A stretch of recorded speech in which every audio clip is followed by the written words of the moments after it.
ইরানে গ্রেফতার হওয়া শত শত বিক্ষোভকারীর মৃত্যুদণ্ড কার্যকরের পরিকল্পনা বাতিল করায় দেশটির নেতৃত্বকে ধন্যবাদ জানিয়েছেন মার্কিন প্রেসিডেন্ট ডোনাল্ড ট্রাম্প। শুক্রবার নিজের সামাজিক যোগাযোগ মাধ্যম ট্রুথ সোশ্যালে দেওয়া এক পোস্টে ট্রাম্প লিখেছেন, আমি ইরানের নেতৃত্বের প্রতি অত্যন্ত সম্মান জানাই, যারা সব নির্ধারিত ফাঁসিকে বাতিল করেছেন যা গতকাল অনুষ্ঠিত হওয়ার কথা ছিল। ধন্যবাদ। ট্রাম্প আরও বলেন, উপসাগরীয় কোনো দেশ বা ইসরায়েল আমাকে হামলা থেকে বিরত রেখেছে এমন মন্তব্য সঠিক নয়।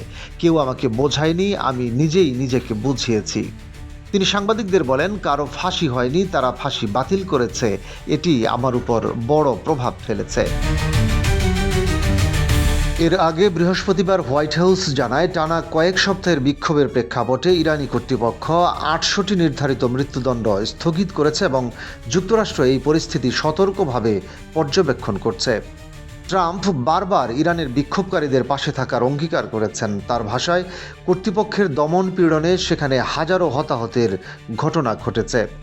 মঙ্গলবার তিনি ইরানি বিক্ষোভকারীদের বিক্ষোভ চালিয়ে যেতে ও প্রতিষ্ঠানগুলো দখলে নিতে আহ্বান জানান এবং বলেন, সহায়তা আসছে।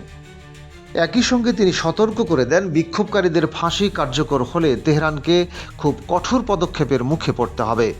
অন্যদিকে ইরানের কর্মকর্তারা বিক্ষোভকে দাঙ্গা ও সন্ত্রাসবাদ আখ্যা দিয়ে এসবের পেছনে যুক্তরাষ্ট্র ও ইসরায়েলের মদদ রয়েছে বলে অভিযোগ করেছেন। উল্লেখ্য, গত ২৮ ডিসেম্বর ইরানে প্রাণঘাতী ও সহিংস বিক্ষোভ শুরু হয়। তবে হতাহত বা আটক ব্যক্তিদের সংখ্যা নিয়ে ইরানি কর্তৃপক্ষ এখনও কোনো আনুষ্ঠানিক তথ্য প্রকাশ করেনি।